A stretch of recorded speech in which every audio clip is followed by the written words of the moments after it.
In this presentation, we will delve into how the valued principle of free expression, so vital to democracy and freedom, is constrained to safeguard other rights. Freedom of expression is a fundamental right in democratic societies. It allows individuals to share ideas, opinions, and beliefs without fear of government censorship or punishment. In the United States, the right is protected under the First Amendment of the Constitution. It's also upheld by international human rights agreements like the ICCPR, which is derived from the Universal Declaration of Human Rights. Historically, in Western societies, freedom of expression has been viewed as nearly absolute, especially when it comes to political speech. This reflects a long-standing commitment to open discourse as a cornerstone of democracy. While freedom of expression is a fundamental right, it's not absolute. Certain types of speech are not protected under the First Amendment because they cause direct harm or violate other important laws. These include things like true threats, obscenity, child pornography, defamation, speech intended to provoke violence, false advertising, and speech used to commit crimes. In each case, the government is allowed to place limits because the speech crosses a line from expressing ideas to causing real harm and infringing on others' rights. Free speech is recognized globally as a universal human right under international law, and as a civil right protected by national constitutions, like the First Amendment in the United States. However, in practice, the ability to exercise this right often depends on who is speaking. Powerful individuals and institutions tend to have greater access to platforms, legal protection, and public influence.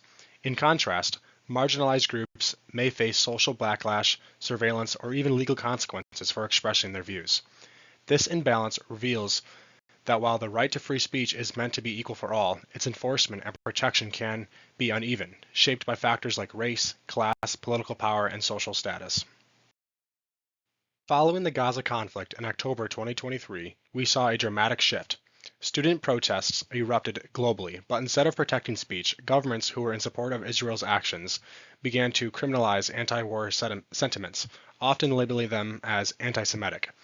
This is huge because largely these protests were peaceful and not causing or inciting any violence. The issue governments had with them were the message they stood for, a message the governments disagreed with.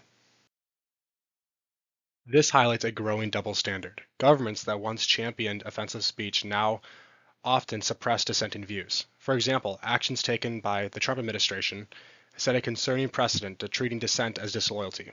This becomes dangerous because if speech is banned simply because those in power disagree with it, then it's no longer free speech, it's controlled speech. While the law may offer equal rights to free speech on paper, the reality is much more complicated. In practice, those with wealth, status, or institutional power often dominate the public conversation. They have the resources to access media platforms, legal teams, and large audiences.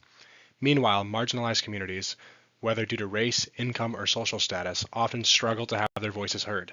Their speech may be ignored, discredited, or even criminalized. This disparity shows that free speech isn't just a legal issue, it's also a matter of social equity. Ensuring true freedom of expression means addressing the systematic barriers that prevent equal participation in public discourse. Free speech is more than just a legal guarantee. It's the foundation for claiming all other rights. Without the ability to speak out, people can't effectively advocate for food, housing, healthcare, justice, or safety. That's why protecting this freedom is especially critical for those who are most vulnerable. But true freedom of expression isn't just about avoiding government censorship. In today's world, it also means empowering the voiceless, protecting dissent, and holding the powerful accountable. To address the real-world imbalances in who gets heard, many advocate for targeted reforms. Anti-SLAPP laws protect individuals from lawsuits designed to silence critics. Net neutrality ensures equal access to digital spaces, preventing corporations from favoring certain voices over others. And affirmative protections aim to lift up marginalized communities, giving them the tools and platforms to share their perspectives. If we truly value freedom of speech, we must work not just to defend it, but to make it meaningful and accessible for everyone, not just those with money, status, or influence.